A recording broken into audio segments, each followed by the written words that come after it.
வினோத வாய்ஸ் நேயர்களுக்கு வணக்கம். நான் உங்கள் கிருஷ்ணவேல். இன்றைக்கி நாம் இன்று மாலை எதை பற்றி பார்க்க போகிறோம்னா, ஒரு வித்தியாசமான நட்பு. நமக்கு பெரிய அளவில் வெளியே தெரியாத ஒரு நட்பு ஒன்று இருக்குது. அது யாரோட நட்புனா, அம்பேத்கர் மற்றும் இந்தியாவின் தாமஸ் ஆல்வா எடிசன் என்று கருதப்பட்ட ஜிடி நாயுடு அவர்கள். இவங்க ரெண்டு பேரை பற்றி தான் பார்க்க போகிறோம். நம்ம வீடியோவில் அடிக்கடி நம்ம அப்புறம் நண்பர்களே புத்தகம் வாங்குன்ற போடுறதெல்லாம் நிறைய பேர் கேலி பண்ணுறாங்க. கேலி கிண்டல்லாம் பற்றி நம்ம கவலைப்பட வேண்டிய அவசியம் இல்லை. எத்தனையோ காமெடி பண்ணுறவங்க சேனல்லாம் என்ன பண்ணுறாங்க, என்ன சப்போர்ட் பண்ணணும்னு நினச்சிங்கன்னா நீங்கள் பணம் அனுப்புங்கன்னு கேட்குறாங்க. நம்ம என்ன பணம் அனுப்புங்கன்னு கேட்குறோமா? சேனல் நடத்த பணம் தேவைப்படும். அப்படி தேவைப்படக்கூடிய பணத்தை நீங்கள் புத்தகம் வாங்கினால் உங்களுக்கு புத்தகங்கள் வாங்கிய அந்த புத்தகங்களாகிய அறிவாயுதம் உங்கள் கைக்கு கிடைக்கும். அதன் மூலமாக எங்களுக்கு கிடைக்கக்கூடிய பணத்தை வைத்து நாங்கள் இந்த சேனலை நடத்த முடியும் அப்படின்னு தான் நம்ம சொல்கிறோம். ஸோ புத்தகம் வாங்குங்க அப்படின்னு நான் கேட்பதில் நான் கூச்சப்படவில்லை. அதை பார்ப்பதற்கு நீங்களும் சலிப்படைய வேண்டிய அவசியம் இல்லை.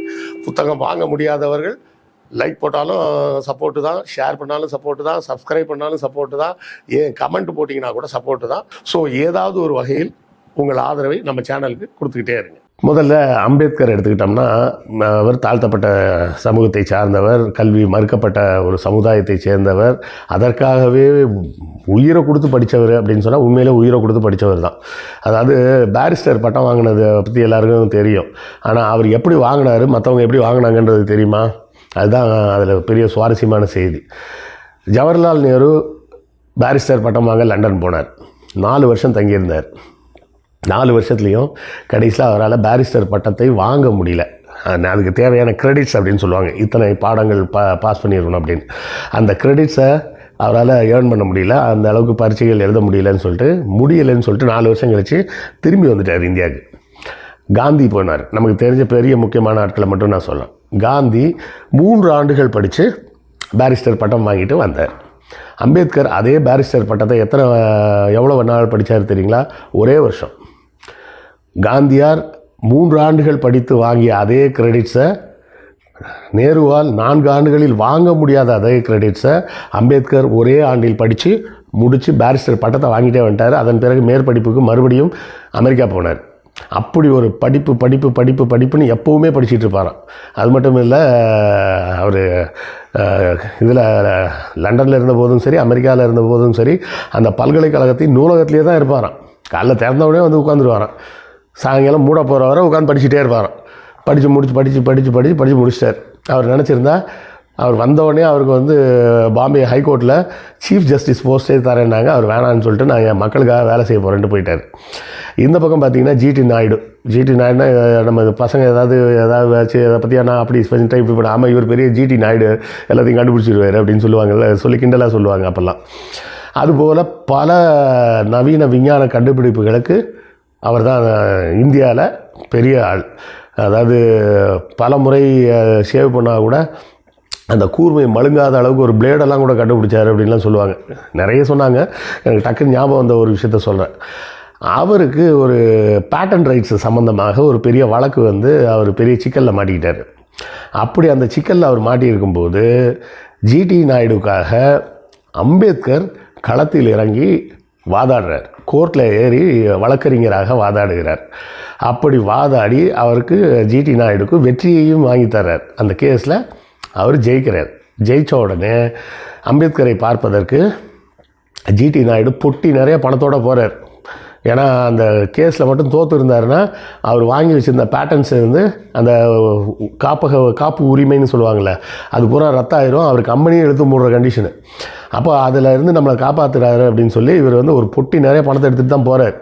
போய் அம்பேத்கரை பார்த்து இதை என்னோடய ஃபீஸாக வச்சுக்கிங்க அப்படின்னு. அப்போ அம்பேத்கர் என்ன சொன்னாரா, அதெல்லாம் வேண்டாம், இது பணமெல்லாம் எனக்கு வேணாங்க, நீங்கள் எடுத்துகிட்டு போங்க. வேணா ஒன்று பண்ணுங்க, நான் எப்போல்லாம் அதை மெட்ராஸ் வரணும் அப்போல்லாம் என்னுடைய தங்கும் செலவுகள், என்னோடய போக்குவரத்து எல்லாத்தையும் நீங்கள் பார்த்துக்குங்க அப்படின்னு சொல்கிறாரு. அது இதை விட எனக்கு என்னங்க பெரிய மகிழ்ச்சி வேணும் அப்படின்னு சொல்லிட்டு 2 பேரும் நண்பர்களாக மாறுகிறார்கள். அம்பேத்கர் கோயம்புத்தூரில் ஜிடி நாயுடு வீட்டிலலாம் தங்குறார். அதுபோல் ஒரு முறை வந்திருக்கும்போது இங்கே ஒரு பெரிய நட்சத்திர விடுதியில் அவருக்கு தங்குவதற்கு ரூமெல்லாம் போட்டு கொடுத்துருக்கிறாரு எங்கள் சென்னையில். அப்போ அங்கே தங்கி இருக்கும்போது இந்து பத்திரிகையிலேருந்து பேட்டி எடுக்க வராங்க. பேட்டி எடுக்க வரும்போது அம்பேத்கர்கிட்ட கேட்குறாங்க, காந்தி வந்து இவ்வளோ எளிமையாக சட்டை கூட போடாமல் இருக்கார். நீங்கள் எப்போ பார்த்தாலும் கோட் சூட்டோடு தான் இருக்கீங்க, கோட் சூட்டு டையு பூட்ஸு அப்படின்னு தான் இருக்கிறீங்க. இந்த மாதிரி ரொம்ப ஒரு லாவிஷான ஒரு ஹோட்டல்ஸ் இந்த மாதிரி இடங்களில் தான் தங்குறீங்க. இது வந்து சரியாக வருமா அப்படின்னு கேட்குறாரு. அப்போது அம்பேத்கர் சொன்ன பதில் தான் அருமையான ஒரு பதில். இதை நாங்கள் பலமுறை சொல்லுவோம், ஆனால் அது அம்பேத்கரே சொல்கிறது வந்து அதுக்கு இன்னும் சிறப்பு இல்லை.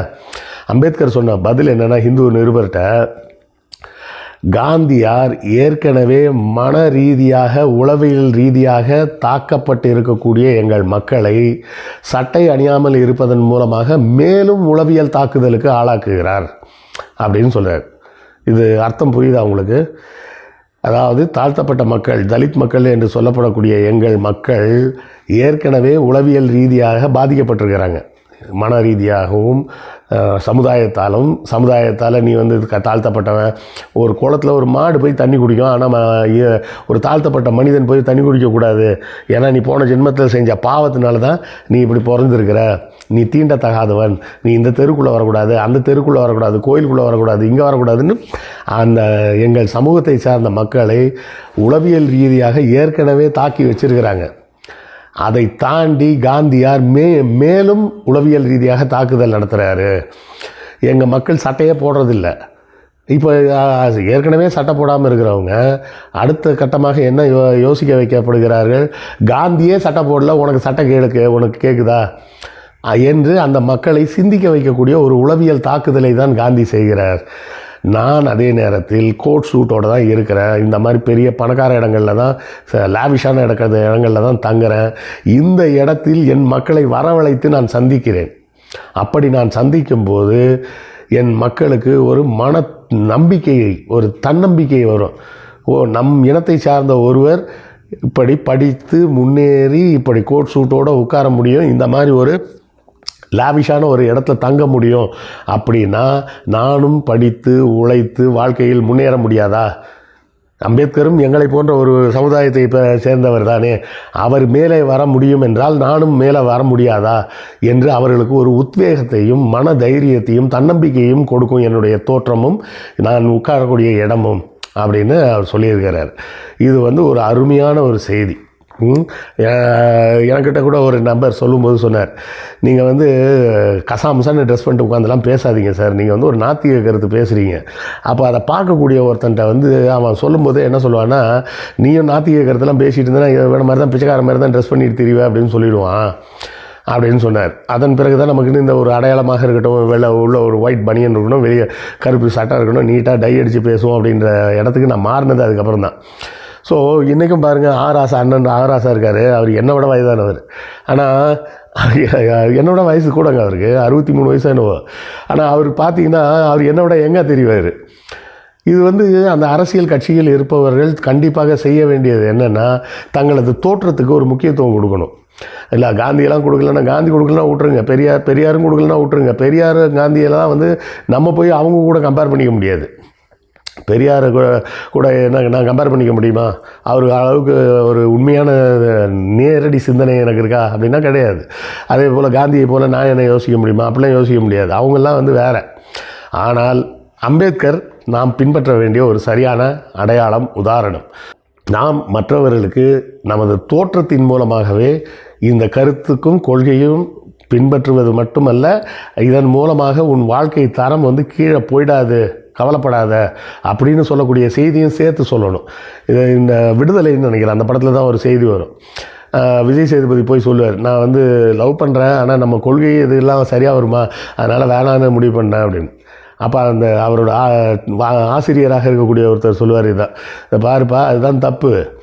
நீ போய் இந்த கொள்கையை பற்றி பேசினேன்னா உனக்கு என்னப்பா பிள்ளையா குட்டியா, நீ எல்லாம் பேசிட்டு போயிடுவேன், எனக்கு குடும்பம் குட்டின்னு இருக்கேன், நான் எப்படிப்பா உன் கொள்கைக்கு வர முடியும்னு கேட்பாங்க.